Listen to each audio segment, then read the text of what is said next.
भिवंडीतील सत्ता समीकरणाची। महापौर पदासाठी नगरसेवकांनी भाजपचा हात सोडत काँग्रेससोबत हातमिळवणी केली आहे। रवींद्र चव्हाणांच्या पसंतीच्या उमेदवाराला डावलून भाजपच्या शहराध्यक्षांनी ऐनवेळी स्नेहा पाटील यांच्या नावाची घोषणा केल्यानं भाजपमध्ये उभी फूट पडली आहे। त्यामुळे नाराज नारायण चौधरींनी काँग्रेससोबत हातमिळवणी केली आहे। त्यांच्या या युतीला शरद पवारांच्या राष्ट्रवादीनेही पाठिंबा दिलाय।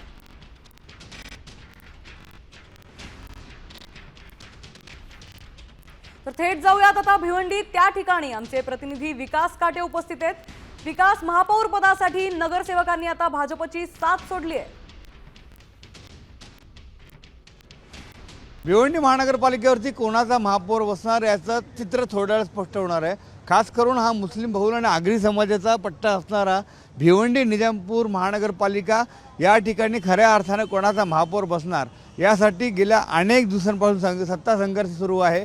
भाजपचा एक गट काँग्रेसबरोबर गेलेला आहे, त्यामुळे या ठिकाणी काँग्रेसचा महापौर बसणार की भाजपचा जो काही फ्रंटच्या बाजूने जो काही उमेदवार आहे नारायण चौधरी नावाचे ते या ठिकाणी महापौर बसणार का याबाबत आता चित्र थोड्या वेळा स्पष्ट होणार आहे। कोणार्क विकास आघाडीचा दरवेळेस या ठिकाणी वर चष्मा असतो।